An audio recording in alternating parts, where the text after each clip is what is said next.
नमस्कार, कड़वी कॉफ़ी के इस एपिसोड में आप सबका स्वागत है।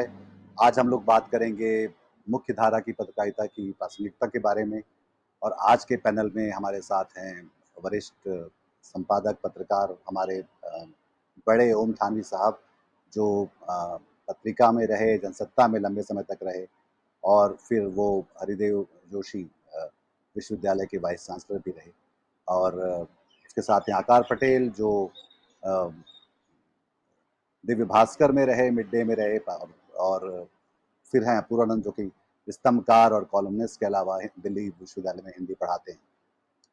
आज के इस पैनल में हम 3 लोग हैं जो संपादक रह चुके हैं। मुख्य धारा के ही में ही काम किया है हम तीनों ने।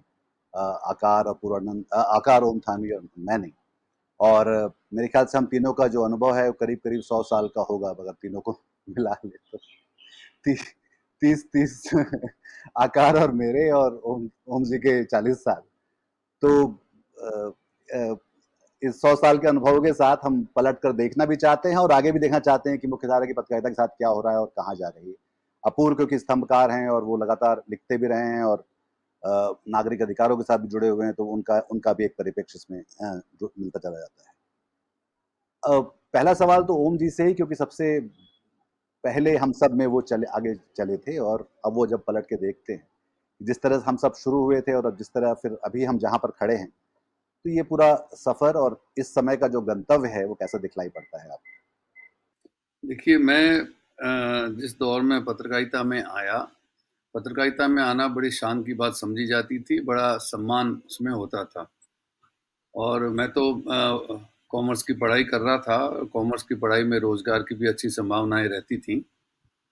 लेकिन जब पत्रकारिता में आने का अवसर दिखाई दिया और तुरंत मैं चला आया। हालाँकि पैसा-वैसा उस वक़्त बहुत ज़्यादा नहीं मिलता था, पर कुछ समय बाद ही पालेकर अवार्ड घोषित हुआ था और ठीक-ठाक पैसा पत्रकारों को भी मिलने लगा था।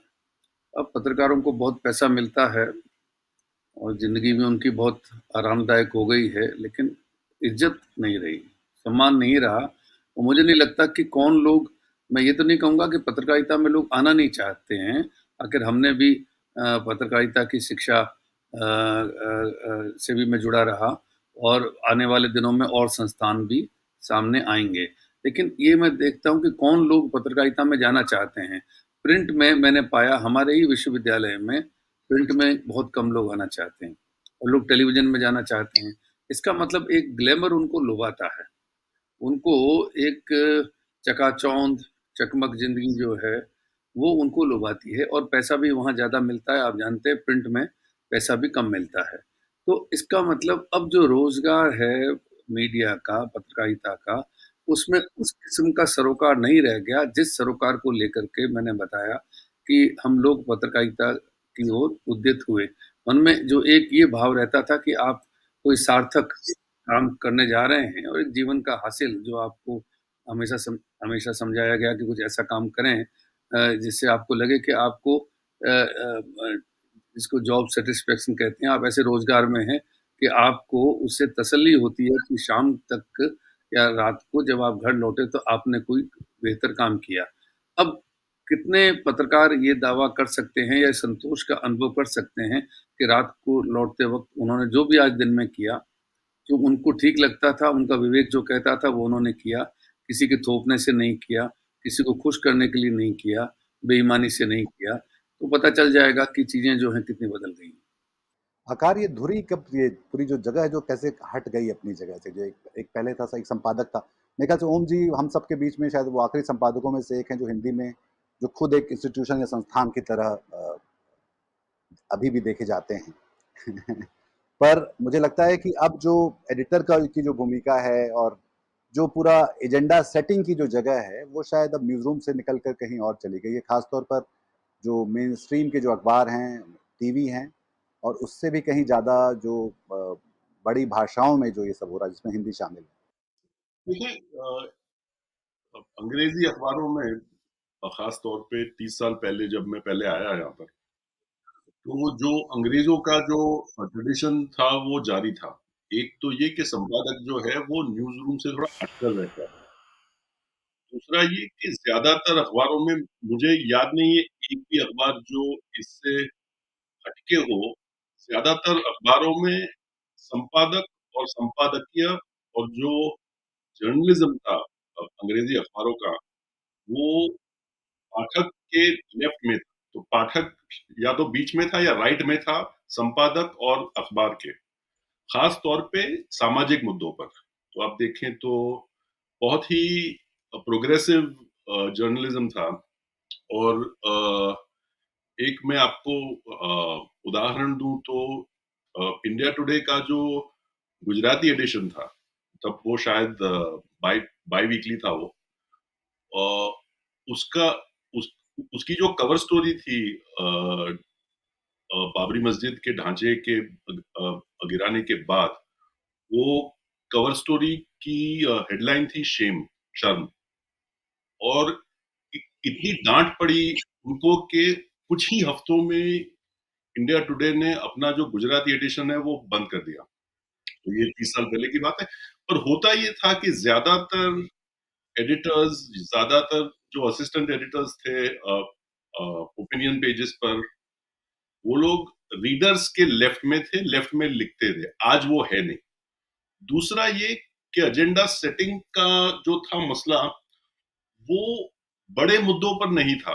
तो आप देखें तो 92 की बात मैं करता हूं, तो 92 के पहले और 92 के बाद जो था वो फोकस न्यूज़पेपर्स का ऐसी चीजों पे था जैसा कि सामाजिक न्याय और मंडल कमीशन, ना कि 91 के बाद जो इकोनॉमिक रिफॉर्म्स आए उनका, उन चीजों की डिबेट न्यूज़पेपर्स में ज्यादा नहीं हुई।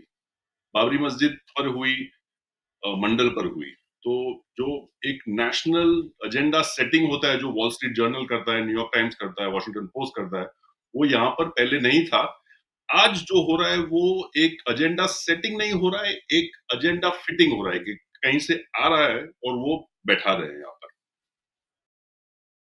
अपूर्व, ये एक तो हम कह सकते हैं कि जो जो कि पहले भी हम लोग शायद कई बार बात की कि पत्रकारिता ऐसी हो रही है, मीडिया इंडस्ट्री ऐसी हो रही है, पर बतौर राजनीति, बतौर समाज, बतौर बाकी चीजों के लिए जहां भी हम, जिनको भी हम लोकतंत्र के मजबूत हिस्सा मानते हैं, तो उसके बरक्स क्या हम ज्यादा तेजी से खराब हो रहे हैं, या बाकी चीजें भी उतनी तेजी से खराब हो रही जिसके साथ हम कदम से कदम मिलाकर चल रहे हैं? देखिए, पत्रकारिता के बारे में एक बात ध्यान रखना हमारे लिए बहुत ज़रूरी है, जो आप सब तीनों मुझसे ज़्यादा जानते हैं। इसलिए कि यह कि पत्रकारिता को सिर्फ हम जो समाज है उसका प्रतिबिंब मान के नहीं चल सकते, कि समाज जिस तरह पतित हो रहा है या जिस तरह विकसित हो रहा है, पत्रकारिता भी उसी अनुपात में और उसी गति से उसी दिशा में जाएगी। पत्रकारिता के बारे में हमेशा से यह ख्याल रहा है कि वो एक नज़रसानी करने वाली, निगहबानी करने वाली संस्था है।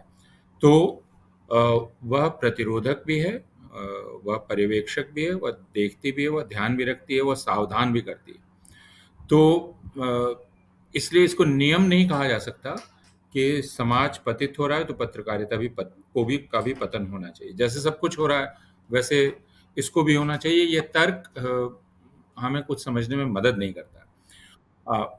इस दौर में पिछले 30 वर्षों में जिनकी बात आपने भी की, ओम थानवी जी ने और आकार पटेल ने भी की, जो परिवर्तन दिखलाई पड़ रहा है वह ये है, और मैं ये मानता हूँ कि अब जो पत्रकार हैं जिम्मेदार जगहों पर, वे सारे पत्रकार किसी दबाव में यह कर रहे हों, यह मानने को मैं तैयार नहीं हूँ। वे अब स्वेच्छा से यह कर रहे हैं, अपनी मर्जी से कर रहे हैं, जो भी वे कर रहे हैं। तो यह ठीक है, जैसे आकार पटेल ने कहा, और बहुत सारे लोग जो गलियारों की खबर रखते हैं, सत्ता के गलियारों की, वो बतलाते हैं कि प्रधानमंत्री कार्यालय में कौन बैठा हुआ है जो इतनी मेहनत करता है दिन रात, और वो पत्रकारों को हेडलाइंस देता है या बाकी चीज़ें देता है। ये बात हमारे आपके साथ के लोग ही करते हैं, हमें पता है, मालूम है। लेकिन मेरा कहना है कि उनको उत्साहपूर्वक लेना, अब आप ट्वीट्स ही देख लीजिए, जो ट्वीट हमारे पत्रकार करते हैं एक साथ, है ना, उत्साहपूर्वक। तो पत्रकार ने अपने आप को सत्ता से बिल्कुल मिला दिया है। यह भारत में पहली घटना है। मैं आपातकाल में दबाव था, लेकिन पत्रकारों ने अपने आप को सत्ता से मिलाया नहीं था। वे सत्ता नहीं हो गए थे। अब पत्रकार उत्साहपूर्वक ये काम कर रहे हैं। ये एक बहुत बड़ा परिवर्तन है। अ, तो यह जो बार-बार कहा जाता है कि रेवेन्यू मॉडल ऐसा है, उसका दबाव है या सरकार का बहुत दबाव है या डर हो गया है, उस डर की वजह से लोग कर रहे हैं। नहीं, इतने उत्साहपूर्वक ये किया जाना, ये डर नहीं है। इसमें मज़ा आ रहा है सबको। मैं जब पत्रकारों को देखता हूँ, तो अब जैसे मणिपुर जल रहा है ना? हम सब लोगों को बहुत सदमा पहुँचा। हम जितने भी लोग हैं, हमें जब खबर मिली, हमें सदमा पहुँचा। मैंने हिंदी के अखबार पलट के देखे, जो सबसे ज़्यादा बिकने वाला अखबार कहा जाता है। उस अखबार को मैंने देखा तो उसने अपनी सुर्खी 2 सुर्खियाँ थी, अगल-बगल 2 खबरें थी। एक खबर थी मणिपुर की पर शाह की सीधी नज़र, है ना? तो जहाँ अंग्रेज़ी अखबारों को आप पढ़ें तो ये आभास मिलता है कि इसमें केंद्र सरकार की थोड़ी विफलता थी, है ना? और असावधानी थी। वहाँ हिंदी अखबार आपको बता रहा है मणिपुर पे पर शाह की सीधी नज़र, एक सुर्खी ये है। दूसरी सुर्खी है अफ़ीम की अवैध खेती पर अंकुश के चलते हिंसा। तो उसने सुर्खी ही ये लगा दी। तो पूरी आप देख रहे हैं कि हो क्या रहा है, कौन क्या कर रहा है। ख़ासकर ये मैं हिंदी और जो भाषा के का मीडिया है, और उसमें मैं कन्नड़ को भी रखता हूँ, असमिया को भी रखता हूँ। मैं पिछले 1 हफ्ते से असमिया और असम के अखबारों को देख रहा हूँ। तो आप असमिया को भी रखें, आप कन्नड़ को भी रखें, आप उड़िया को भी रखें, आप बाकी मीडिया को रखें और देखें कि यही दशा सबकी है। ये थोड़ा एक एक चीज मैं जोड़ दूं यहाँ पर निधीश, ये कि जब PUCL people's union for civil liberties ने एक रिपोर्ट जारी की थी 1.5 साल पहले, यहाँ पर जो गिरजाघर थे कर्नाटक में, उन पर, तो फाइंडिंग ये थी कि ज्यादातर, बल्कि पूरा का पूरा जो कन्नड़ा मीडिया है वो हिंदुत्व के दायरे में था और बिल्कुल ही खिलाफ था ईसाइयों के राइट्स के मुद्दे पर। न्यूज़ रूम की जो डाइवर्सिटी है वो अपने आप में एक बड़ा विषय है बात करने का, खासतौर पर हिंदी के न्यूज़ रूम को देखा जाएगा तो। पर मैं, और दूसरी जो बात जो अपूर्व कह रहे थे उसमें एक सवाल ये था कि कोविड से पहले शायद करीब करीब 10 लाख पत्रकार नौकरियों पर थे, और कोविड के बाद ऐसा कहा जाता है करीब करीब 2.5 लाख लोग जो हैं रोल्स पर थे। तो अब वो, एक तो ये कि नौकरियों पर ही शायद संकट है, दूसरा जो लोग और मुझे उनकी तो चिंता खैर है ही जिनके पास अब नौकरियां नहीं हैं, पर उनकी चिंता भी कम नहीं है जो लोग नौकरियों पर हैं, क्योंकि जो नौकरियां वो जो कर रहे हैं और उन पर जो तलवारें शायद लटक रही हैं, या जो गाजर है या तलवार जो भी उनके उनके सामने है, वो दोनों ही एक तरह से परेशान करने वाले, क्योंकि वो दोनों ही आपको किसी ना किसी तरह से जो प्रो पब्लिक एजेंडा होना चाहिए उससे आपको डिरेल करती चलती हैं बार बार।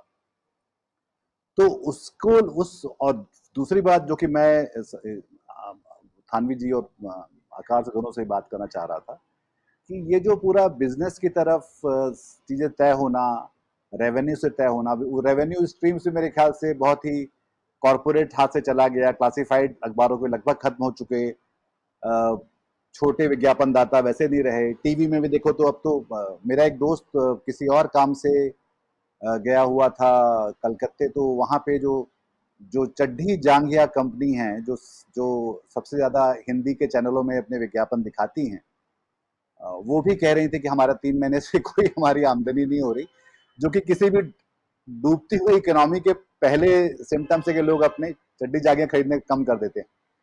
तो जब आपकी निर्भरता जो है एक तरह से सिर्फ सरकार की तरफ जब आप जाती रहेगी, चाहे वो प्रदेश की सरकार हो या केंद्र की सरकार हो, तो ऐसे में मीडिया, पत्रकारिता, संपादक, न्यूज रूम्स को हम कितना, किस तरह से उनको इस बात के लिए जिम्मेदार ठहराएं कि वो जो है अपना काम ठीक से नहीं कर रहे। देखिए, अपूर्वानंद जी ने एक बड़ी अच्छी बात कही कि मीडिया के जो लोग हैं, वो लोग स्वेच्छा से ये काम कर रहे हैं या किसी दबाव में काम कर रहे हैं। एक एक दौर में तो मानते थे कि लोगों को प्रभावित किया जा रहा है और एक पूरी की पूरी जमात, एजेंसियाँ वगैरह उसमें काम करती थी। लेकिन अपूर्वानंद जी ने जो कहा कि आप कुछ लोगों को इसमें मज़ा आ रहा है। मतलब ये कोई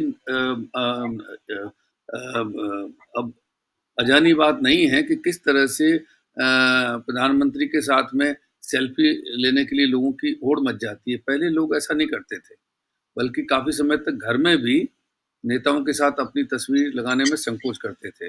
अब आप तस्वीर खिंचवाने में, उनको सोशल मीडिया वगैरह में प्रचारित करने में और ये बताने में कि हमारी निकटता किस तरह से है किसी की, उसमें बड़ा गर्व महसूस करते हैं। दूसरी बात, वो उनको खुश करने के लिए कर रहे हैं, ऐसा नहीं है। खुश करने के लिए भी कर रहे होंगे, वो अपने आप को भी खुश कर रहे हैं। यानी वो संतुष्ट हैं कि हमारी हमने जो लाइन चुनी है, वो लाइन ठीक है। वो खुद उस लाइन पर चल रहे हैं, उनको उसमें मज़ा आता है। वो मान के चलते हैं कि महाराणा प्रताप ने अकबर को चाहे हराया नहीं, लेकिन चूँकि हिंदू और मुसलमान वाला मामला था, तो उसको हवा दी जाए और अकबर, अकबर, अकबर आप सुनते थे, अब आप कहते हैं महाराणा प्रताप, महाराणा प्रताप, महाराणा प्रताप और अकबर के झगड़े में आप समझिए कि अगर आप हिंदू-मुस्लिम वाली बात देखते हैं, वो उनकी अपना सोचने का जो सीमित और ओछा दायरा है, वो उन पर हावी है। शायद कोई पार्टी जाकर के शायद उनको नहीं कर रही होगी। अगर हम बिल्कुल स्पेसिफिक्स की बात करें, अभी सिनेमा की जैसे बात चल रही है, चुनाव में भी खुद प्रधानमंत्री ने फ़िल्म का नाम लिया, द केरला स्टोरी का। और उससे पहले, और वो केरला स्टोरी कहते-कहते केरला फाइल्स बोल गए, क्योंकि कश्मीर फाइल्स पहले आ चुकी है और उसमें सरकार की जो खुशी है, वो किस तरह से नुमायाँ थी, लोग जानते हैं। अब उस फ़िल्म पर प्रतिबंध लगा, तो कुछ लोगों ने कहा देखिए डॉक्यूमेंट्री पे जब प्रतिबंध लगा था, मोदी पे जो डॉक्यूमेंट्री बनी, तो उस पर जो लोग हाहाकार कर रहे थे, वो अब क्यों नहीं बोल रहे हैं? कोई भी प्रतिबंध जो है वो ठीक नहीं है, मोटे तौर पे मैं ये मानता हूँ, लेकिन ये इतनी मूर्खता की तुलना मैंने पढ़ी सोशल मीडिया पे और पत्रकारों की कलम से लिखी हुई, क्योंकि मोदी पर जो फ़िल्म बनी वो डॉक्यूमेंट्री है। डॉक्यूमेंट्री तथ्यों पर आधारित होती है, फीचर फ़िल्म कल्पना की चीज़ है। तो और कल्पना में एक निर्देशक को इसकी भी छूट होती है कि वो जब चाहे वो आपसे तालियाँ बजवा सकता है। खलनायक नायक को पीटे, उसमें भी हमने देखा है कि तालियाँ बज सकती हैं। तो ये तो निर्देशक का कौशल है, और भी बहुत सारी चीज़ें होती हैं। कुल मिलाकर के वो कल्पना का खेल है। डॉक्यूमेंट्री से उसकी तुलना करना ही हास्यास्पद है। इसका मतलब न सिनेमा की समझ है, ना आपको और चीज़ों की जानकारी है। लेकिन ऐसी तुलना हो रही है, क्योंकि भीतर से वो जो उनका एक राजनीतिक लगाव है, वो ज़ोर मारता है और वो ऐसे वक़्त में आपके सामने ऐसे-ऐसे बेहुदा तथ्य रखते हैं। दूसरे उदाहरण, कि अभी जब राजनीति की चर्चा चल रही है, उस दौर में राजनीति की समझ एक बड़े टीवी चैनल की एक जानी-मानी एंकर, उनका कार्यक्रम मैंने देखा। संयोग से मुझे सौभाग्य मिला था कुछ रोज़ पहले उनका एक और कार्यक्रम देखने का, जबकि मैं टेलीविज़न नहीं देखता हूँ। पर किसी मौके पे देखा और उसमें वो एक गुफ़ा के बाहर खड़ी हुई और वो कह रही थी कि हम यहाँ आए हैं और इस जंगल में शायद कोई हमको कोई गुफ़ा मिल जाए। तो मालूम था कहाँ जा रहे हैं, कि बच्चों के कार्यक्रम तो आप नहीं दिखा रहे हैं। इतना बड़ा सबसे तेज़ चैनल होने का दावा आप करते हैं और आप कह रहे हैं जंगल में पहुँच गए, शायद यहाँ पे कोई गुफ़ा मिलेगी। फिर गुफ़ा मिल गई और फिर कह रहे हैं अब ये गुफ़ा, इसका कोई पासवर्ड है, इसका कोई कोड वर्ड है, और वो खुलजा सिम-सिम जो है, वो उनको सचमुच वहाँ याद भी आ गया। और इस तरह से एक कहानी, और उसमें कोई इतिहासकार नहीं, कोई पुरातत्व का विशेषज्ञ नहीं, जिससे आप बात कर रहे हैं। एक चाय वाले से बात कर ली, किसी और से बात कर ली, एक कह रहा है कि नहीं ऐसा तो कुछ खजाना तो इसमें है, और दूसरा कहता है अभी तो ऐसी सुनने की बातें। आधा घंटा तक कार्यक्रम चलता रहा। इस पत्रकारिता को मैं उन एंकर के हवाले से ये चिप वाली और खुलजा सिम-सिम वाली पत्रकारिता कहता हूँ। और उनका ये जो 2 उदाहरण तो मेरे सामने थे। और तीसरा हास्यास्पद उदाहरण कल देखने में आया कि वहाँ पर, कल या परसों की बात है, वो बिलावल जिस होटल में ठहरे हुए थे, उसके पास में उनको कोई पुलिस की जीप दिख गई जिसका नंबर 1972 था। अब उन्होंने इसके लिए सारा इतिहास ही पलट दिया और कहने लगे देखिए 1972 में जो बांग्लादेश बना था, और इस गाड़ी का नंबर भी 1972 है जो बिलावल के उस होटल के बाहर और वो बाद में गाड़ी चलने लगती है, वो सब कुछ प्रायोजित है। ये समझ नहीं है कि 1971 में बांग्लादेश बन गया था, उसी वक़्त बांग्लादेश आज़ाद हो गया था, और 1972 में और फिर बेनज़ीर का नाम लिया। वो बेनज़ीर 19 साल की थी, अपने पिताजी के साथ आई थी शिमला, उनकी उनकी कोई भूमिका नहीं थी शिमला समझौते में। तो इस हवाले से मैं कहना चाहता हूँ कि पत्रकारिता में जो लोग आते हैं, हम जब लोग अपने अखबार में पत्रकार लेना चाहते थे, हम उनकी परीक्षा भी करते थे, लेकिन इस पर भी ध्यान होता था कि उनकी राजनीतिक समझ और गहराई कितनी है। उनकी विचारधारा ज़रूरी नहीं कि हमसे मेल खाती हो। मैंने तो इसका हमेशा ख्याल रखा कि ज़रूरी नहीं कि हर व्यक्ति मेरे विचार का हो। मैं गलत रास्ते पे हो सकता हूँ, वो गलत रास्ते पे हो सकता है। वैचारिक तौर पे कई मामलों में हम जिस रास्ते पे थे 50 साल पहले, आज हम खुद पाते हैं कि हम अब दूसरा रास्ता बेहतर समझते हैं। तो वैचारिक धरातल कुछ और हो सकता है, लेकिन गहराई है कि नहीं। लेकिन ये जो मैंने आपको उदाहरण दिया, राजनीतिक समझ से बिल्कुल शून्य लोग, बल्कि विचित्र राजनीतिक समझ वाले लोग आते हैं और उनकी चूँकि बहुत गहराई नहीं है समाज या राजनीति को समझने में, तो इस किस्म की पत्रकारिता करते हैं, जो न केवल मूर्खतापूर्ण है, बल्कि लोगों को दिग्भ्रमित भी करती है। मजबूरी के कारण वो पत्रकार वहाँ पर है, या वो जैसा कि हम ये मान के चल रहे हैं अपूर, और वो वो अपने मन से ऐसा कर रहा है, स्वेच्छा से ऐसा कर रहा है। पर जब हम ये मान लेते हैं कि वो एक काम की बजाय सिर्फ नौकरी बचाने का वो सिर्फ उसकी कोशिश है, तो या वो अपनी चॉइस से ऐसा कर रहा है, या फिर और अगर ये नहीं तो वो क्या करना चाहिए था उसको जो है वैसे?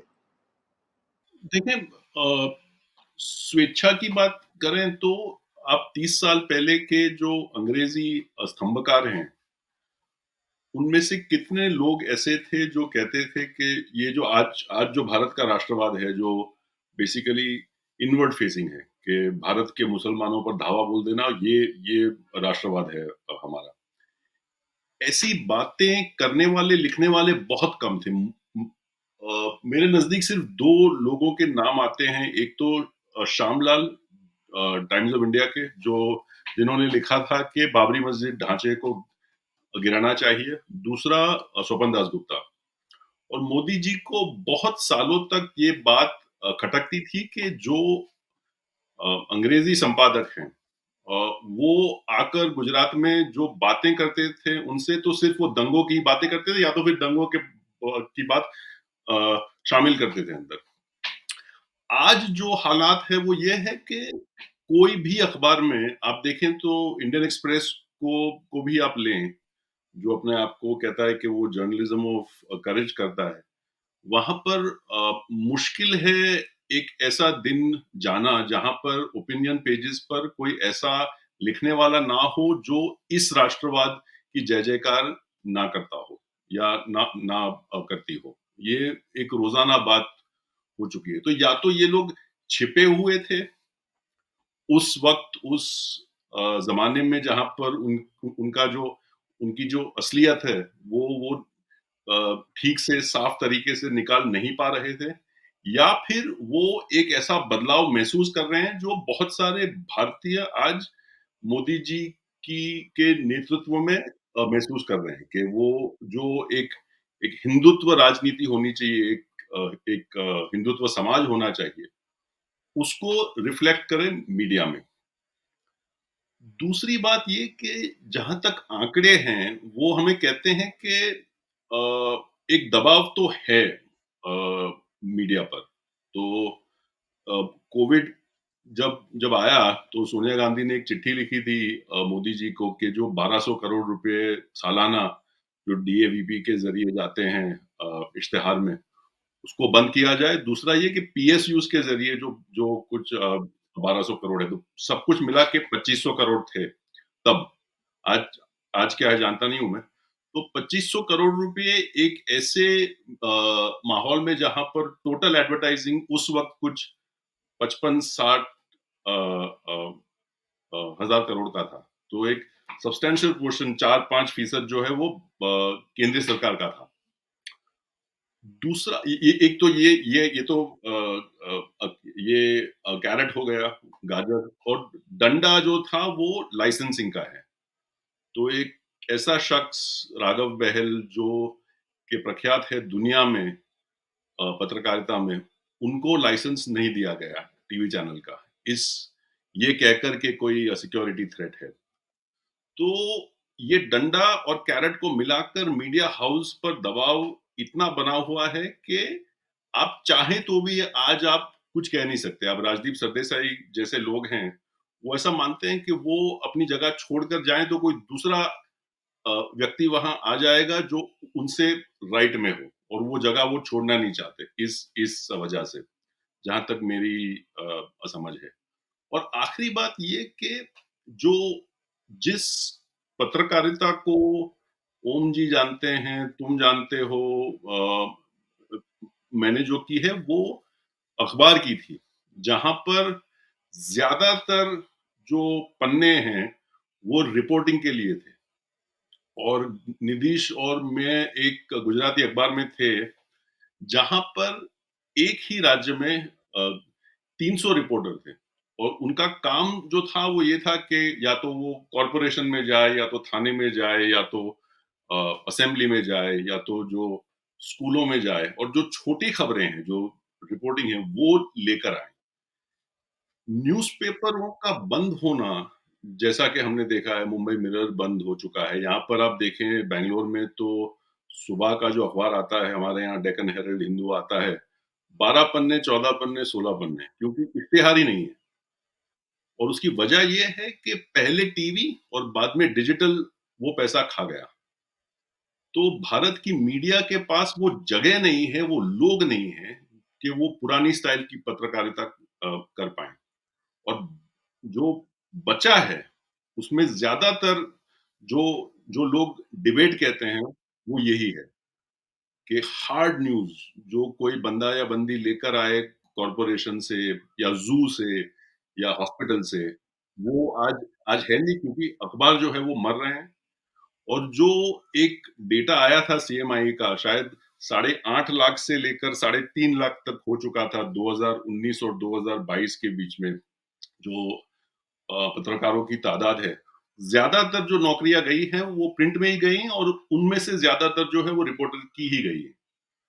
तो हमने एक ऐसा हिस्सा मीडिया का जो है वो हमने घुमाया है, जो कि सबसे ज्यादा वैल्यू लाता था मीडिया को, जर्नलिज्म को। और जो चीज रह गई है ढांचे में, वो चीज है जो जहर फैलाती है, जो जो हर चैनल एक ही जैसा क्यों है आज, क्योंकि वो चीज काम करती है। हम जब अखबार में थे तो फीडबैक लूप बहुत ही स्लो था, आपको पता नहीं चलता था कि सोमवार का अखबार क्यों चल गया, कि उसकी 5,000 या 7,000 ज्यादा कॉपियां क्यों बिकी।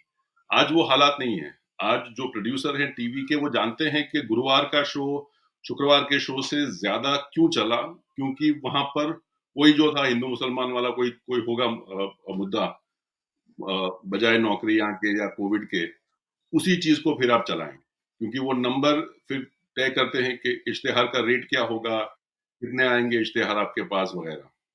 तो स्ट्रक्चरली जो है, एक चीज तो बदल चुकी है परमानेंटली, और दूसरी चीज जो आज मौजूद है इतनी जहरीली है और इतनी सक्सेसफुल है कि इसको हटाना समाज से, मेरा मानना अ, नामुमकिन है। हमको इस दौर से गुजरना होगा, लड़ते हुए बिल्कुल, लेकिन इस दौर को हमें आखिरी तक देखना होगा, और वो जो एंड है उसका वो बहुत दूर नहीं है।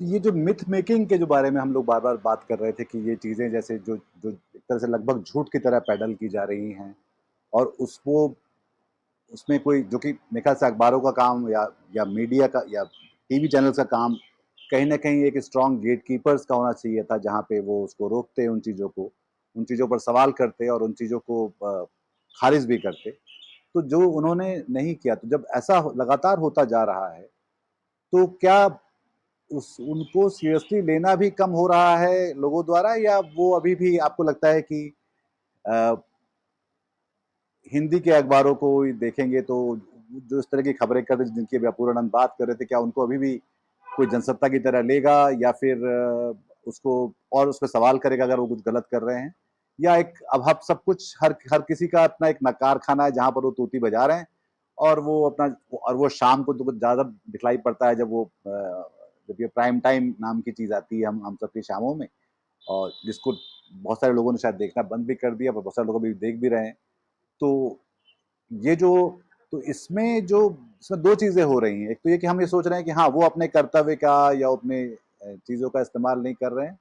दूसरा, क्या कोई बड़ी योजना भी है जिसमें उनकी प्रासंगिकता को कम करना ज़रूरी हो गया है, ताकि ये बाकी मिथ्स जो कि हमारे पास व्हाट्सएप से आती हैं या बाकी जगहों से आती हैं और वो किसी न किसी राजनीतिक प्रवृत्ति या सरकार के लिए शायद एक तरह से सुविधाजनक है, तो इसलिए वो उसको आगे बढ़ाते हैं अ, और वो बार-बार उनको खारिज भी करते चलते हैं और साथ-साथ में उनको छोटा भी करते चलते हैं।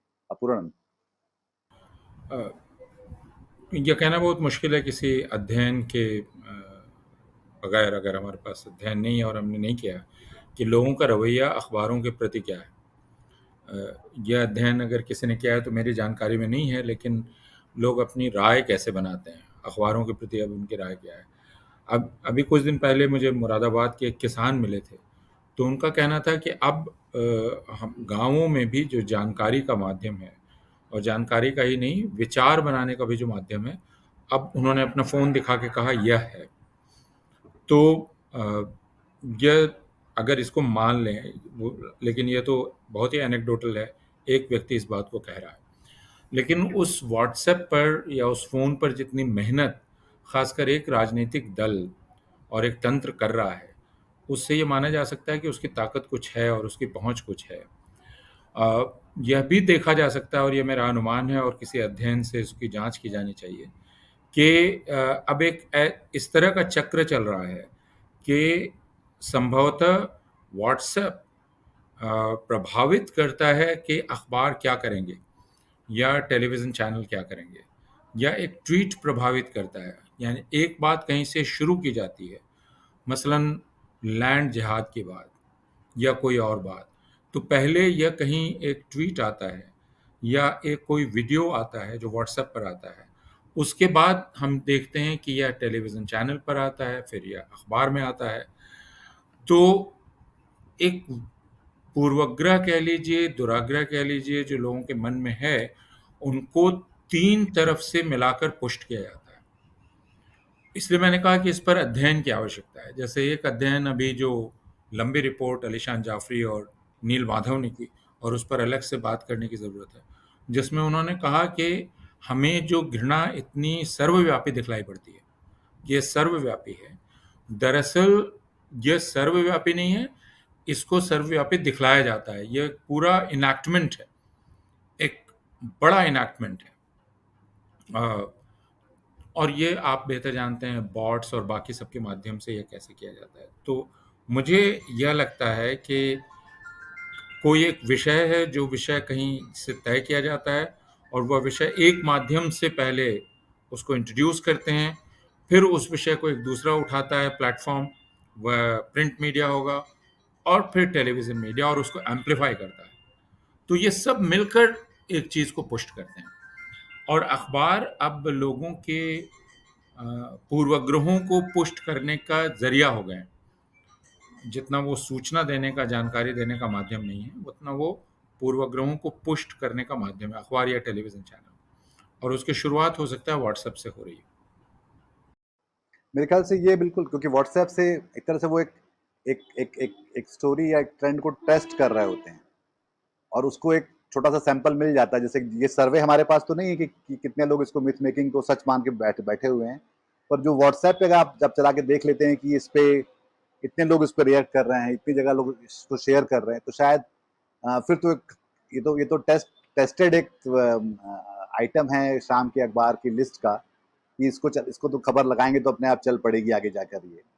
और पर वो जो सवाल था आकार की ये जहाँ से हम चीज़ों की तस्दीक करते थे, तसल्ली करते थे कि वो वैसा है या नहीं, जब जब वही उसी में बहुत अधिक मिलावट होती चली जाएगी, तो फिर उसको कितनी गंभीरता से लिया जाएगा? नहीं, ये तो होगा ही, क्योंकि आप देखें तो अखबारों का जो मयार था पॉपुलैरिटी का, वो 2 चीज़ों से निकलता था। एक तो रीडरशिप सर्वे होता था सालाना, अ, आईआरएस, एनआरएस, उसको बंद हुए बहुत साल हो गए। और दूसरा मयार था एबीसी के सर्कुलेशन के, न्यूज़पेपर्स अपने वेस्टेज को मिलाकर न्यूज़ प्रिंट की खरीदाई और सेल में के जो आंकड़े हैं, रसीदें हैं, वो भी अब होता नहीं है, क्योंकि पैसा नहीं है अखबार में, कोई कोई देना नहीं चाहता।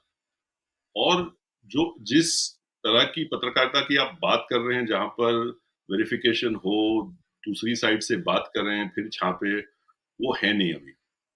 लेकिन इसमें एक पॉजिटिव चीज़ भी है कि सोशल मीडिया से जिन लोगों के पास आवाज़ नहीं थी, वो बोल सकते हैं।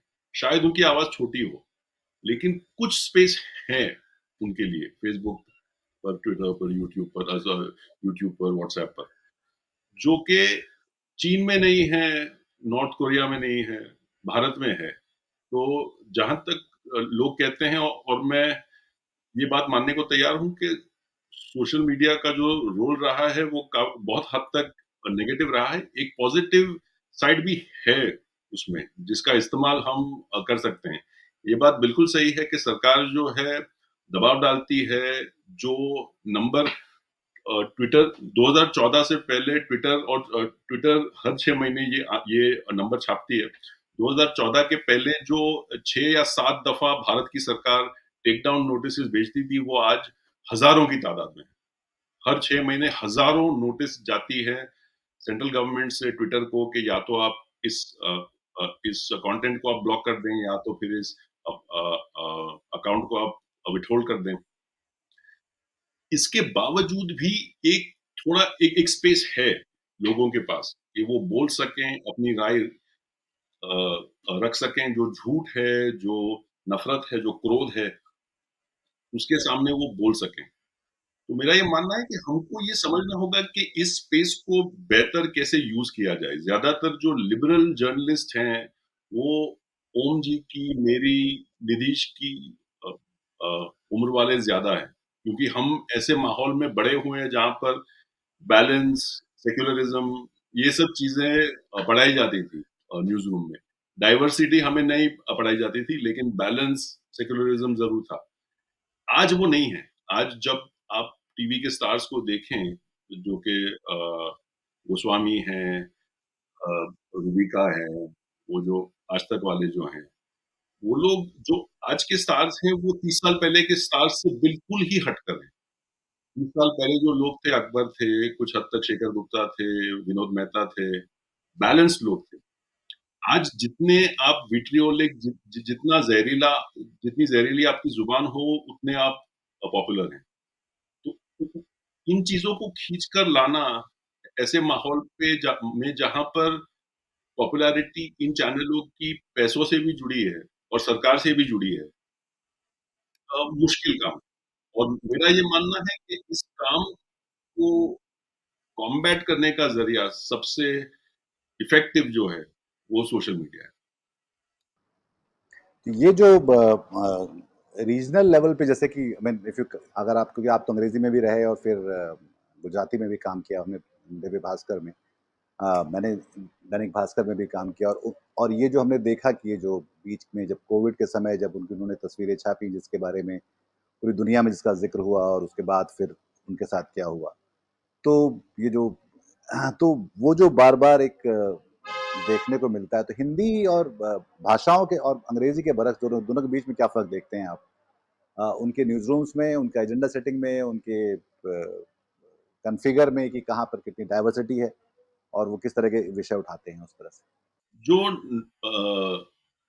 गैर अंग्रेजी अखबारात हैं बड़े, उनका जो मार्जिन है, वो बड़े अंग्रेजी अखबारों से छोटा है। तो जब मैं गुजराती अखबार में था, तो जो आमदनी उन इश्तिहारों से आती थी जो इलेक्शन से जुड़ी है, कि आप उसको इश्तिहार ना बताकर किसी का इंटरव्यू छाप दे, किसी को 4 पन्ने दे दें, वो रेवेन्यू मॉडल का एक हिस्सा था। अंग्रेजी में वो नहीं था। अगर आप और ये मैं 20 साल पहले की बात मैं कर रहा हूँ कि कभी भी इतना पैसा नहीं था बड़े अखबारों में, गुजराती और हिंदी के, कि वो ऐसा कुछ करें कि ये जो शायद बाहर से देखें तो गलत काम है, उन कामों को वो छोड़ देती तो वहां पर कोई फायदा ज्यादा था नहीं। अंग्रेजी में ये नहीं था। पर दूसरी बात ये कि हिंदी और गुजराती पत्रकारिता में एक ऑनेस्टी थी जो हमारे अंग्रेजी अखबारों में नहीं थी। जो पाठक वाचक चाहते थे बहुत हद तक, वो उन्हें मिलता था। अब मैं ऐसा तय करूं कि मैं सेक्युलरिज्म थोप दूं अपने पाठक पर और वो चलता जाए, वो ठीक बात है। लेकिन हुआ ये कि क्योंकि अंग्रेजी अखबारों की रीडरशिप नेशनल थी, कोई तमिल पढ़ रहा है, कोई कश्मीरी पढ़ रहा है, कोई कोई बंगाली पढ़ रहा है, कोई एक धारा नहीं थी उसमें, तो उसको मजबूरन उसको सॉफ्ट नेशनलिस्ट सेक्युलर बनना था उसको। और उसकी जो विजन थी वो बाहर थी, न्यूयॉर्क टाइम्स जैसा बनना है, गार्डियन जैसा बनना है वगैरह, जो हिंदी और गुजराती में नहीं था। तो एक ऑनेस्टी थी जब मैं आया गुजराती पत्रकारिता में, तो ये सबसे बड़ा फर्क नजर आया कि जो ओपिनियन पेजेस थे, जो स्तंभकार थे, वो उनकी जो उनका जो लगाव था लोगों से, और जो उनकी एबिलिटी थी कि वो लोगों को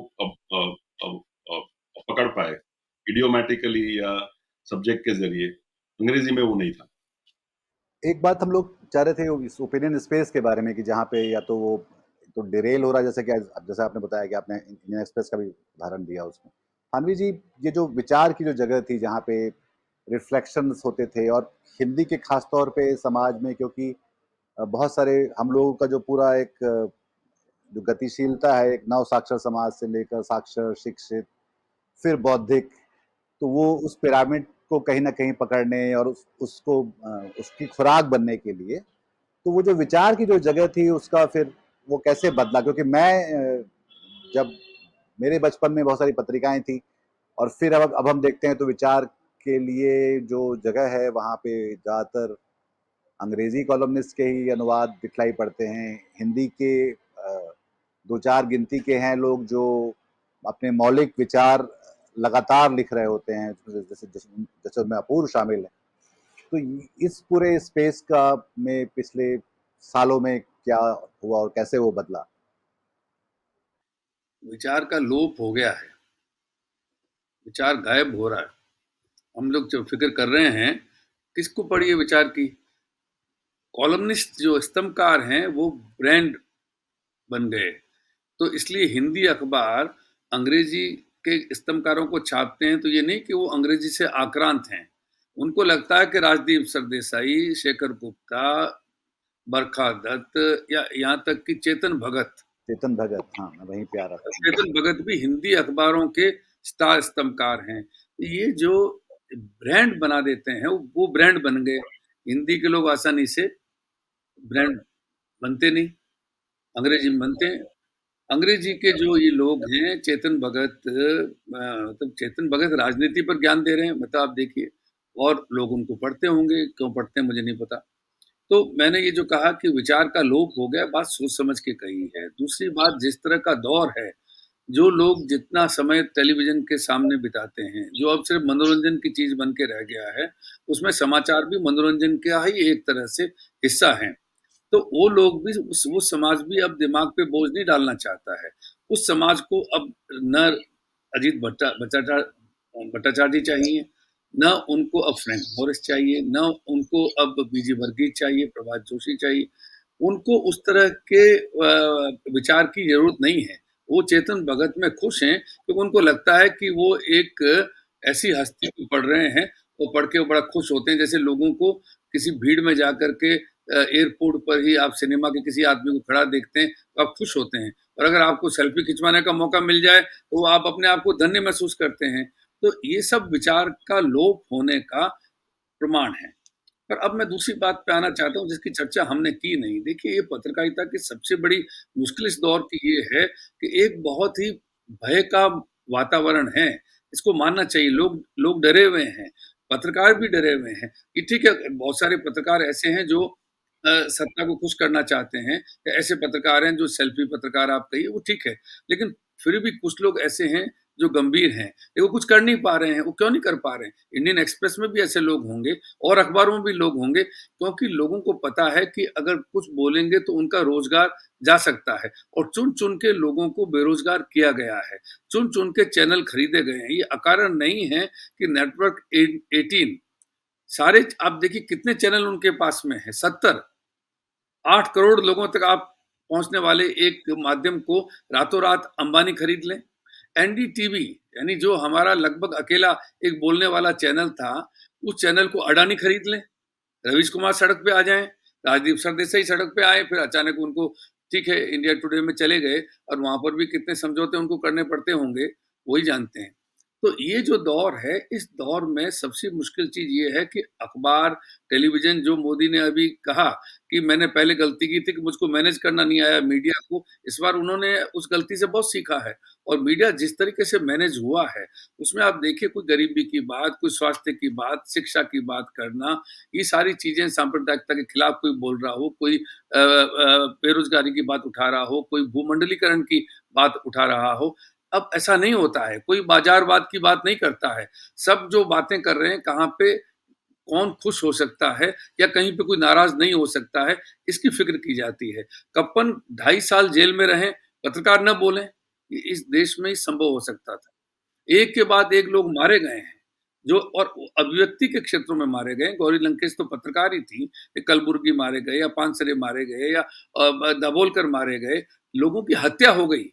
ऐसा नहीं है, पहले की सरकारों ने भी पत्रकारों पे बड़ा दमन किया, लेकिन हत्याएँ नहीं होती। मुझको नहीं याद पड़ता कि लिखने के लिए किसी की जान ले ली जाती थी। अब जान ली जा सकती है, जैसे आप गाय को मारते हैं, उस तरीके से आप पत्रकार को मारते हैं, लेकिन पत्रकार बोलते नहीं और सहम जाते हैं, चुप रहते हैं, यानी पूरी पत्रकार बिरादरी, तो आप मान के चलिए कि एक अजीब दौर से हम लोग गुज़र रहे हैं। और ये जो आकाश जी ने कहा कि एक्सप्रेस जैसे अखबार में, ये बहुत हैरानी की बात है।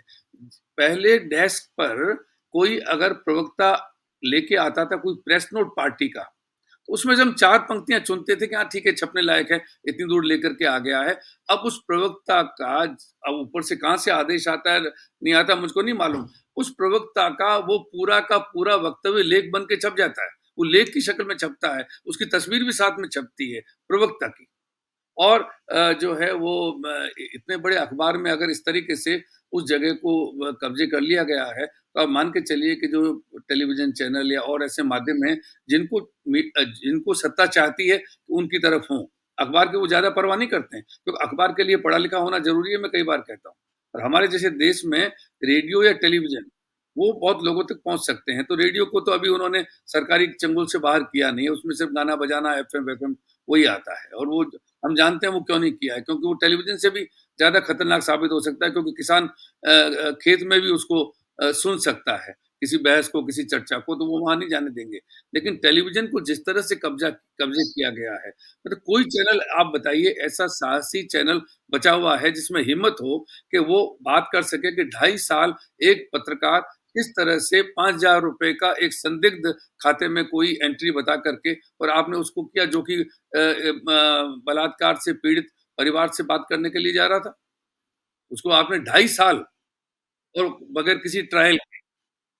तो ये अगर पत्रकार अपनी बिरादरी के बारे में नहीं बोल रहे हैं या पत्रकार अभिव्यक्ति को लेके परेशान नहीं हैं, पत्रकार मीडिया और वो पत्रकार जो कहीं चलिए काम भी नहीं कर रहे होंगे, वो भी तो बोल सकते हैं ना।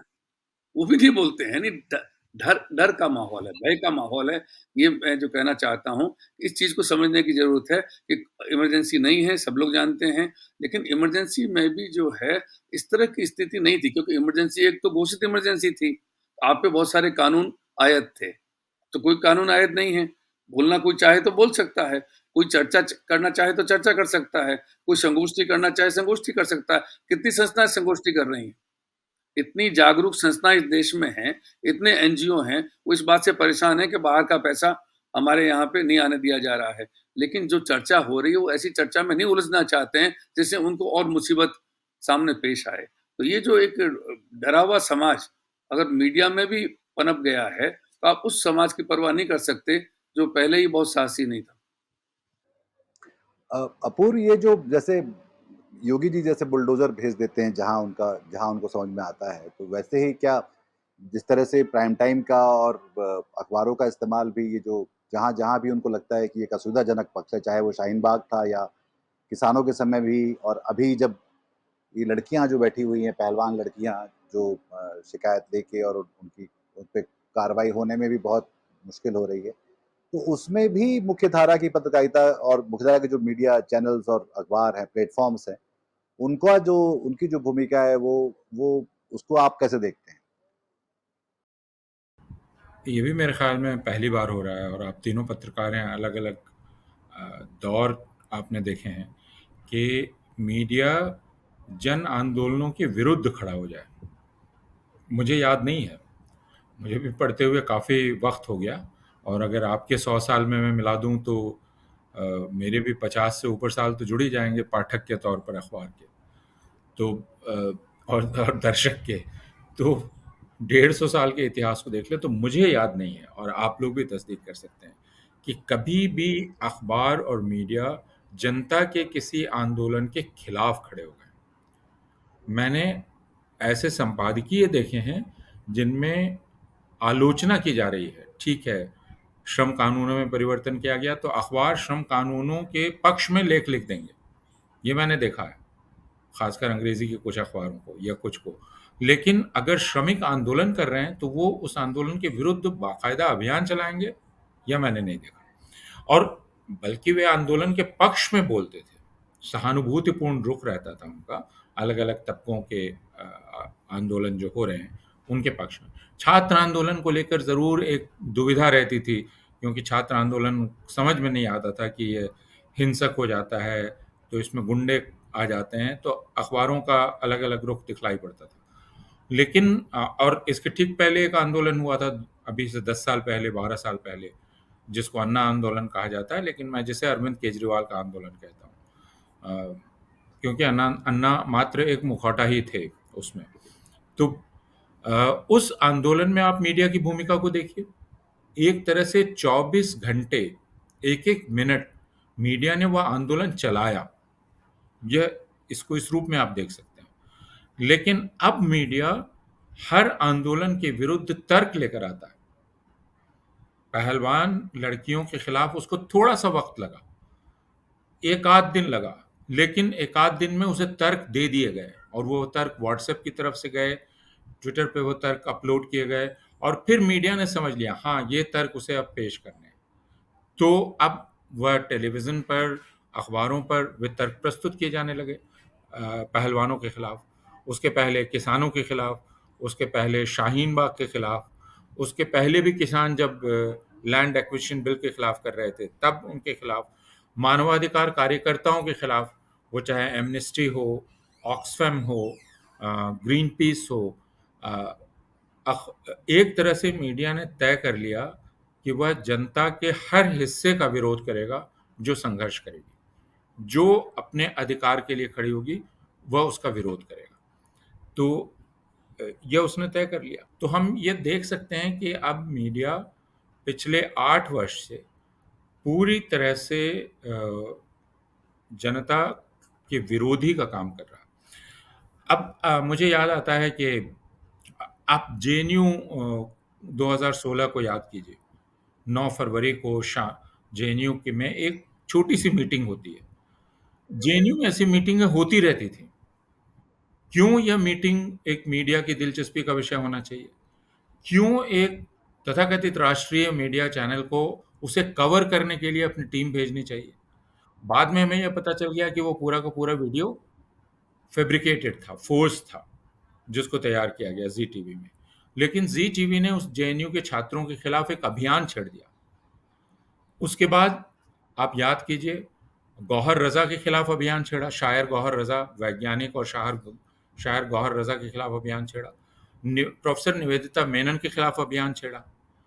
तो व्यक्तियों के विरुद्ध अभियान, यानी एक-एक व्यक्ति को चुनकर उसके विरुद्ध अभियान, संस्थाओं के विरुद्ध अभियान, फिर जनता के आंदोलनों के विरुद्ध अभियान। तो ये सिर्फ राय रखना नहीं है, ये एक अभियान छेड़ देना है। ये एक बिल्कुल नई घटना है। मुझे ये याद नहीं है। जी। ये और एक इसके साथ ये लीजिए कि इसके साथ जोड़ लीजिए कि समुदायों के विरुद्ध अभियान।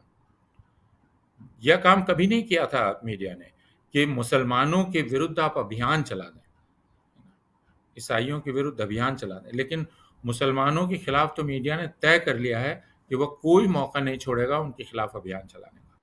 तो ये जो एक जैसे कि अभी अब तो चाइना से भी चीन से हम ज़्यादा हो गई हमारी हमारी आबादी और तो हम लोग क्या मतलब हम लोग मतलब मूलतः बेवकूफ़ हैं या ये जनता को हम बेवकूफ़ बनाए रह सकते हैं, कब सब कितने समय तक इस तरह से? मतलब ये जो सब जो चल रहा है कि ये तो क्लियरली ये तो ना सच की तरफ है, ना जनता की तरफ है, ना इसमें जनहित है। तो ये सिलसिला आपको क्या लगता है कि कब तक चलता रहेगा ये? अगर आप मुझसे पूछें, मैं कह नहीं सकता कि कब तक चलता रहेगा, लेकिन जैसे मैंने कहा कि हर समाज में, हर समुदाय में पूर्वग्रह होते हैं। हर समाज के कुछ दमित इच्छाएँ होती हैं।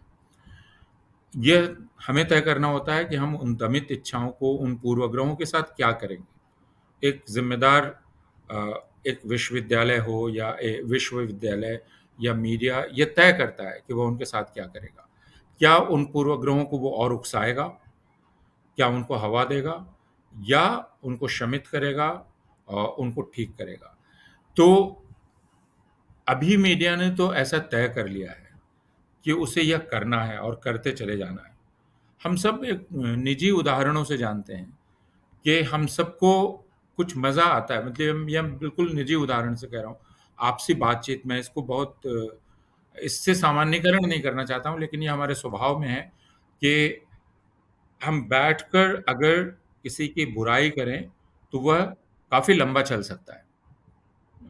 और अगर आप उसमें योगदान कर दें, तो वह और आनंद आनंद का विषय है और लंबा चलेगा। मुझे याद है आलोचक हिंदी के नंदकिशोर नवल, उन्होंने बतलाया कि जब वे किशोर थे, लेखक थे, और कवि नागार्जुन उनसे मिलने आए और इन्होंने ऐसे एक लेखक के बारे में, जिनसे उनको कुछ अंदाज़ होगा कि नागार्जुन से मतभेद है, इन्होंने कुछ नकारात्मक बातें की। नागार्जुन ने कहा कि तुम्हारी दिलचस्पी क्या इन्हीं बातों में रहती है? मेरी इनमें कतई दिलचस्पी नहीं। और वो एक सबक हो गया एक युवक लेखक के लिए। लेकिन यह सबक अब ज़िम्मेदार जगहों पर बैठे हुए लोग नहीं दे रहे हैं कि तुम्हारी दिलचस्पी इन विषयों में, बल्कि वो उनको और घी डाल रहे हैं। हाँ, यह है और यह है और यह है। तो ये कितने दिन चलेगा मैं नहीं कह सकता, क्योंकि इसका कोई अंत नहीं है, इसकी कोई सीमा नहीं है।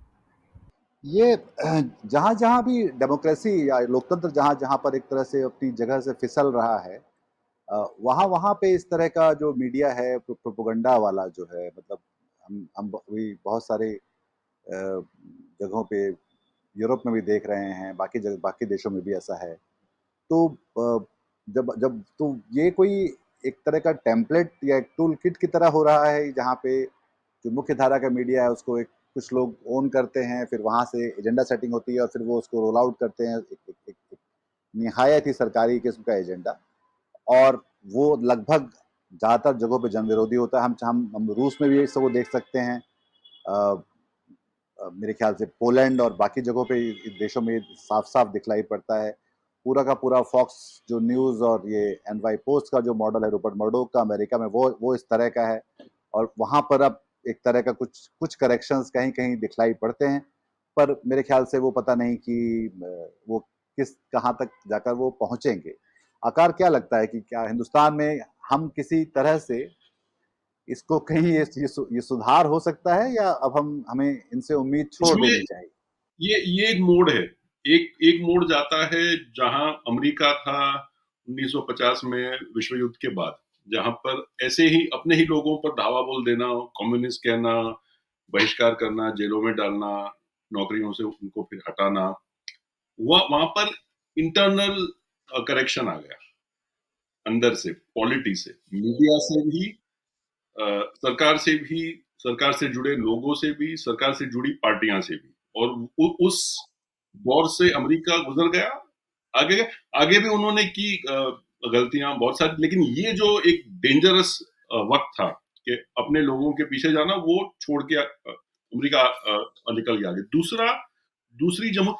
दूसरा जर्मनी, जहां पर ऐसे ही एक बहुत ही लोकप्रिय नेता के साथ मीडिया खड़ा था, गोबेलिजियन प्रोपागेंडा जो हम कहते हैं, जो वहां के मार्चेस थे, लेनी रिफेनस्टाल ने जो किया टीवी पर, बिल्कुल ऐसा ही है 100 साल पहले आज से। और जो आकाश एक भाई, आप अगर कुछ बत्ती जला लें तो बेहतर है, क्योंकि अब आपकी आवाज़ से रोशनी तो आ रही है, लेकिन रोशन सॉरी। जी। और ये और जर्मनी निकल नहीं पाया वहां से, क्योंकि जो अ, अ, अमृत था वो, जो मीडिया से निकलता था, सरकार से निकलता था, प्रोपेगेंडा से निकलता था, वो इतना मीठा था कि उसको पीने जब तक रूस बर्लिन की आउटस्कर्ट्स तक नहीं पहुंचा, जर्मनों को ये कहा गया कि हम जीत रहे हैं। उनके बेटे लौट नहीं रहे थे फ्रंट से, लेकिन जर्मनी को सबक सिखाया बाहर की दुनिया ने, ना कि वो अंदर से अपने आप को संभाल पाया। अगर हिटलर वो युद्ध नहीं छेड़ता रूस के साथ, क्या होता 10 साल तक, 15 साल तक जानते नहीं है, क्योंकि अमेरिका को कोई रस नहीं था कि उस युद्ध में वो जुड़े। जापान के खिलाफ वो लड़ रहा था, लेकिन यूरोप में आना वो नहीं चाहता था। तो हमें देखना होगा कि क्या ये इस तरफ जा रहा है कि अंदर से कोई कुछ ऐसा होगा सामाजिक तौर पर कि हम अपने आप को सुधार पाए। हम ऐसा देखें कि हम कोई भी नेशनलिस्ट एजेंडा, कोई प्रोपेगेंडा हो, इस बात से इनकार नहीं कर सकता कि वर्ल्ड बैंक कहती है भारत की सरकार के आंकड़ों के मुताबिक कि हम बांग्लादेश के पीछे गए हैं पर कैपिटा जीडीपी में पहली दफा, और सब्सटेंशियली, और ये 2018-19 में हुआ, ना कि कोविड के दौर पर। तो एक ऐसा राष्ट्रवाद जो हानिकारक है, उससे हम कैसे बच पाए, इसको हमें फैलाना है, इस बात पर चर्चा करनी है, ये भी मानकर कि ये हारी हुई लड़ाई है। कि जो हम देखते हैं रोजाना ट्विटर पे या फेसबुक पर या टीवी पर, और हम जो के बूढ़े हो चुके हैं, वो ये जानते हैं या शायद मानते हैं कि ये हारी हुई लड़ाई है, फिर भी लड़ना है हमें थोड़ा, क्योंकि ये अब तक तय नहीं हुआ कि ये मोड़ पर हम लेफ्ट में जाएंगे या राइट में जाएंगे। हम अमेरिका बनेंगे खुद, हम खुद को सुधार पाएंगे, या बाहर की दुनिया या माहौल ऐसा हम बनाएंगे कि कोई चारा नहीं होगा कि हम सुधरें। तन्वी जी क्या सोचते हैं, क्या सुधार हो सकता है या हमें उम्मीद छोड़ देनी चाहिए? नहीं, हताश तो नहीं होना चाहिए। मतलब विकट से विकट परिस्थितियां जो हैं उनमें भी एक उम्मीद न कहें तो हिम्मत तो बांध के रख सकते हैं, लेकिन इसको समझने की जरूरत तो है ना कि हमारे साथी लोग इतने कायर क्यों निकल रहे हैं, या वो डरे हुए हैं, या उनकी समझ का दिवाला निकल गया है। कारण तो समझ में आना चाहिए ना।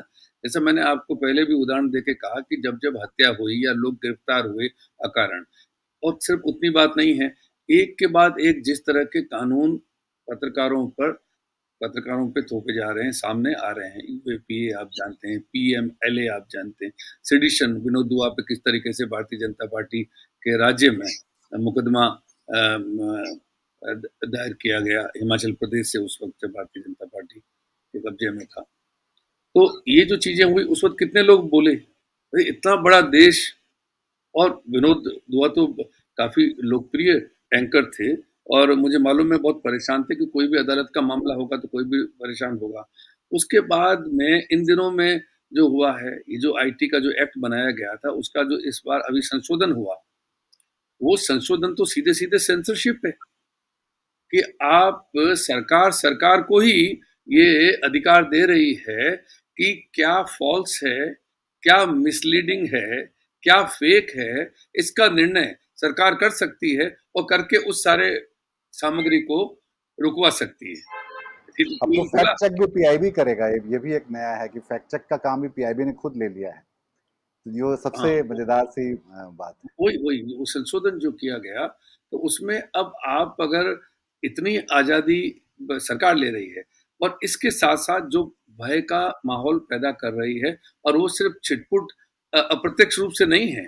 अगर भास्कर जैसे बड़े अखबार पर हमला हो, अगर बीबीसी जैसे संस्थान पर हमला हो, और आप कहें कि सर्वे है, पर कोई जानता है कि सर्वे नहीं, हम उसको छापा ही कहेंगे सीधे सीधे, मतलब भाषा में हम उनकी भाषा इस्तेमाल क्यों क्यों करें।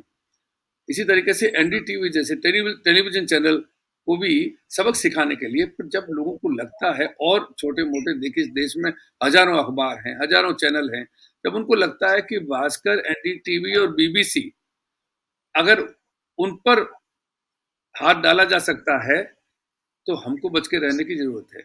तो उन पर जब हाथ डाला जाता है और आप और कानून भी साथ लेकर के आते हैं, तो आप मान के चलिए कि एक भय का माहौल बनता है।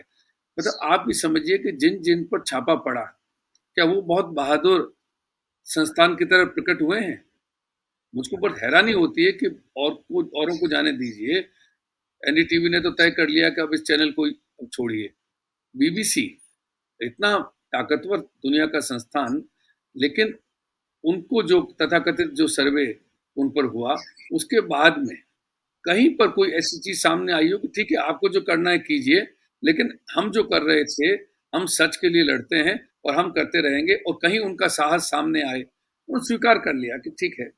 और मुझे नहीं लगता कि कोई बहुत बहादुर उस रूप में सामने आए। अब और भारत के जो बहादुर साहसी अखबार माने जाते हैं, उनमें भी जब तक थोड़ी बहुत अभी भी जो है वो लपट दिखाई देती है, जब तक, लेकिन हमेशा नहीं। उस लपट को वो सारे प्रेस नोट वाले लेख ठंडा कर देते हैं, जो आए दिन अखबार में छपते हैं। तो मैं एक सोचता हूँ कि जो जो स्थिति है, वो स्थिति बहुत निराशाजनक इसलिए इसलिए इसलिए हो गई कि सरकार इसमें लगभग अभी जीतती हुई प्रकट होती है। लगता है कि वो अपने उद्देश्य में सफल हो गई, और उसके खिलाफ बोलने वाले लोग, वही लोग अगर नहीं बोल रहे जो उस दुनिया के हैं, यानी मीडिया के लोग। कभी-कभी एडिटर्स गिल्ड एक स्टेटमेंट, एक बयान जारी कर दे, लेकिन इस देश में इतने प्रेस क्लब हैं, आप बताइए उनमें कहाँ कौन बोलता है? उससे ज़्यादातर सरकारों के साथ ही हैं। हाँ, एक-आध कभी कोई फिर वहाँ पर भी बयान आएगा, लेकिन कोई प्रेस क्लब क्या कोई संगोष्ठी नहीं कर सकता है? आप और हमारे जैसे लोग बड़े खुशी से वहाँ जाएँगे और अपनी बात कहेंगे। हो सकता है कुछ और लोगों के कान में भी ये सुनने को पड़े कि भई देखिए कुछ लोग कितने दुखी हैं या परेशान हैं या हमको ताना देते हैं, लेकिन वो भी कुछ नहीं कर रहे हैं। तो ये थोड़ी स्थिति जो है, वो है खराब, पर मेरा मानना ये है कि इसमें हताशा की तो बात नहीं, चुनौती की बात है। तब भी। मैं सिर्फ ये कहना चाहता हूँ जो आकार ने कहा और ओम जी ने भी कहा कि हमें दरअसल उस वक्त जितनी बुलंदी से आवाज़ उठानी चाहिए थी जब कश्मीर में दमन होना शुरू हुआ, हमने वो नहीं किया। अ, अब मैं नहीं जानता हूँ कि हम वैसा करते तो क्या होता, लेकिन वो इतनी ढिठाई से किया गया और वो जारी है। अ, उसमें कश्मीर के पत्रकारों का, कश्मीर के राजनेताओं का, फिर कश्मीर के सरकारी कर्मचारियों का अ, दमन उनका लगातार, और इतनी निर्लज्जता के साथ सामने रखकर, लेकिन उस पर हम बात नहीं की गई। तो अब पूरे भारत में वह प्रयोग करके सरकार ने देख लिया कि यह किया जा सकता है, इस पर कोई प्रतिक्रिया नहीं होती है। दूसरा, एक बड़ा तबका तैयार कर लिया गया है जिसको आप आज़ादी जाना कहते हैं, इससे उसको कोई नुकसान नहीं है, क्योंकि वह नफ़रत की बात बोलने के लिए आज़ाद है। अब जितने चैनलों का नाम लिया गया, अभी आकार ने जितने चैनलों का नाम लिया और अखबार का, वो कहेंगे हमें कहाँ कोई पाबंदी है, हम तो रोज़ बोल रहे हैं ये, हम जो चुन रहे हैं हम बोल रहे हैं। तो और जो नहीं बोलना चाहिए वो नहीं बोलना चाहिए, तो सरकार ठीक ही कर रही है, आपको नहीं बोलने दे रही है, क्योंकि आप ये गलत बात बोल रहे हैं। तो अब, और यह भी संभवतः, मुझे फिर इसका अंदाज़ नहीं है, आप तीनों बताएँगे, कि संभवतः यह घटना भी पिछले 10 वर्षों में पहली बार हुई है कि बिरादरी का भाव लुप्त हो गया है। ये पत्रकार नामक एक बिरादरी है, विनोद दुआ के घर पर पुलिस वाले पहुँच जाएँ सुबह-सुबह, इससे उस पूरी बिरादरी को चिंतित होना चाहिए था। लेकिन विनोद दुआ को भयंकर अकेलापन महसूस हुआ। सिद्धार्थ वरदराजन के घर पर पुलिस पहुंच गई, अयोध्या से चलकर पहुंच गई। इस बात से लोगों को शॉक्ड होना चाहिए था, लेकिन कई लोग पत्रकारों में प्रसन्न हुए। जैसे प्रणय राय के साथ हुआ, तो कई लोग बहुत प्रसन्न हुए कि ठीक हुआ, है ना? मैं था उस प्रेस कॉन्फ्रेंस में मौजूद, और मैं देख रहा था कि एक बड़ा हिस्सा पत्रकारों का मौजूद नहीं है। तो यह भी चीज़ हुई है, और यह चीज़ हर समुदाय के साथ हुई है कि अब बिरादरी का भाव टूट गया है। यानी अब कोई प्रोफेशनल कम्युनिटी नहीं है। जैसे मैं अपने ही समुदाय की बात लूँ, शिक्षक समुदाय की, तो हैनी बाबू की गिरफ्तारी, साईं बाबा की गिरफ्तारी, इस तरह की गिरफ्तारियों के बाद उम्मीद होनी चाहिए थी कि दिल्ली विश्वविद्यालय के शिक्षक उद्वेलित हों। लेकिन दिल्ली विश्वविद्यालय के शिक्षकों का एक तबका यह गिरफ्तारी चाहता है और चाहता है कि यह और जारी रहे, बल्कि और कुछ शिक्षकों को गिरफ्त पकड़कर जेल में डाला जाए, या अध्यापकों, तो ये बिरादरी का भाव पूरी तरह से टूट गया है। और यह पत्रकारिता में भी हुआ है, और यह एक ऐसी चीज है जो किसी भी पत्रकार को बहुत असुरक्षित कर देती है। अब कल हरियाणा में एक पत्रकार गिरफ्तार हुआ, परसों तरसों पंजाब में एक पत्रकार जब गिरफ्तार हुई थी तो काफी शोर हुआ, प्रस्ताव जारी हुए। लेकिन कल हरियाणा में जो पत्रकार गिरफ्तार हुआ है, आज तक अभी मैंने नहीं देखा है कि कोई पहल पत्रकारों की ओर से की गई। 24 घंटे हो गए। और हम ये सारी बात जब कर रहे हैं तो ध्यान रखें कि जो हमने अभी तक मीडिया प्लेटफॉर्म्स की बात की है, अखबारों की बात की है, लेकिन दिल्ली, बैंगलोर वगैरह से दूर छोटे शहरों, कस्बों में जो पत्रकार काम कर रहे हैं, वो तो दिन रात जान पर खेल कर काम कर रहे हैं। उनके खिलाफ बालू माफिया भी हो सकता है, उनके खिलाफ स्थानीय कोई दूसरे किस्म का माफिया हो सकता है, उनके खिलाफ सरकार हो सकती है। तो वह तो नितांत असुरक्षित काम किए चले जा रहे हैं, और इस बिरादरी की तरफ किसी का ध्यान नहीं है। एक और सवाल शायद इसके जरिए था, जब हम दुनिया के बारे में बात कर रहे थे और फिर शायद हमारी ज़्यादातर बातें केंद्र को लेकर रहीं, दिल्ली को लेकर रहीं और राष्ट्रीय मीडिया को लेकर रहीं। पर जिसको हम क्षेत्रीय मीडिया कहें, जहाँ पे दूसरे पार्टियां शायद सरकार में हैं, और वो ये टूल किट सबके लिए शायद काम की है, जो जो जो दिल्ली में काम आ रही है वो बाकी राज्यों में भी काम आ रही है। और जहाँ पे गैर भाजपा सरकारें भी हैं, वहाँ भी वो हम देख सकते हैं कि वहाँ भी मीडिया के लोगों के साथ कोई बहुत ऐसा सत्कार का व्यवहार तो नहीं ही हो रहा है, इसलिए कि आइए, बहुत अच्छा कि आपने सच बताया हमको। तो ये एक वो एक टेंडेंसी है, शायद वो पार्टी पार्टीगत जो क्या बोलते हैं मतभेदों के ऊपर जाकर शायद सहमति है इस बात को लेकर कि हाँ, मीडिया वाले को तो हम जब चाहे तब चटका भी सकते हैं, इस तरह से। आकार नितीश, मुझे 5:30 को निकलना है। मैं एक बात मैं कह नहीं पाया, वो ये है कि एक हद तक हमें ये भी मानना होगा कि बहुत सी ऐसी जगहें हैं जहां पर कुछ रेजिस्टेंस है, जैसा कि बंगाल है। बंगाल के जो डोमिनेंट अखबार है वो हिंदुत्व माइंडेड नहीं है। और दूसरी बात ये कि एक चीज जो हमने छेड़ी नहीं है वो ये है कि बहुत से हिंदुत्व माइंडेड मीडिया जो है वो एंटी स्टेट भी होते हैं, जैसा कि गुजरात के अखबार आते हैं, वो pro Hindutva anti anti government होते हैं ज्यादातर। तो उन चीजों पर फोकस करना जहां पर हमें ये लगे कि कोई साथी हो हमारा, चाहे वो श्रेयांश शाह ही क्यों ना हो, एक ऐसा व्यक्ति जो कि जिसके बारे में अमेरिटस गिल्ड की रिपोर्ट जिसमें मैं शामिल था, जो जो कहा और जो लिखा उन्होंने, ये एक बाइनरी जो है मैनिकियन व्यू के, सब ज्यादातर लोग ऐसे हैं या वैसे हैं, इन चीजों को यूज करना हमको सीखना होगा कि जो नैरेटिव बिल्डिंग है, या तो वो पॉलिटिकल पार्टी हो, या तो लिबरल गुट हो, या तो वो लिबरल मीडिया हो, कि नैरेटिव को, क्योंकि कोई भी सोसाइटी में एक मिडल रहता है जहां पर लोग या तो फुली कन्विंस्ड ना हो या तो कन्विंसेबल हो, वो चाहते हैं कि वो कोई दलील सुने। उनको टारगेट करना ठीक से, ये शायद हमने सीखा नहीं है। और जो ऑपोजिट साइड है, जो हिंदुत्ववादी हैं, इन चीजों को वो बहुत अच्छी तरीके से जानते हैं क्योंकि वो ऑर्गेनाइज्ड हैं। हम नहीं हैं ऑर्गेनाइज्ड, और वो ठीक बात है। ऑर्गेनाइज होना भी नहीं चाहिए, लेकिन जो लेसन्स हैं मीडिया के, हिस्ट्री के, कि हमको उन लोगों को जो बीच में है अपनी ओर खींचना है, ये कैसे करना है हमको सीखना है।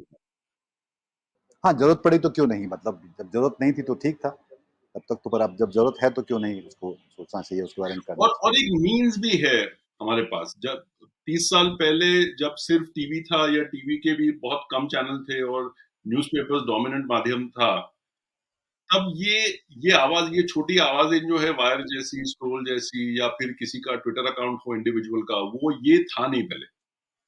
तो इसको हम लोग कैसे सोशल हमें मीडिया के, हाँ, सोशल मीडिया के हाथी और ये वैकल्पिक मीडिया की चींटियों और सोशल मीडिया के हाथी पर अलग से बात करेंगे, क्योंकि ये अब वो अपने आप में एक अलग ही चीज है।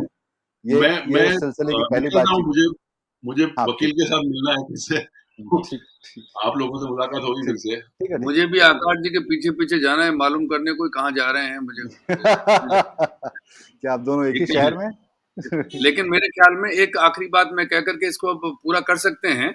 बिल्कुल बिल्कुल। बात पूरी हो गई।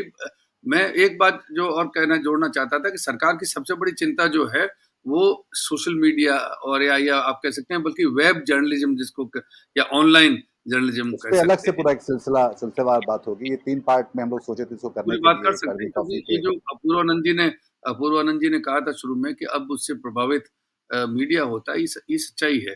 पहले अखबार पढ़ के और टेलीविजन निर्देशित होता था। खबरें पढ़ते थे अखबार में, उसके बाद टेलीविजन वाले उसको फॉलो करते थे।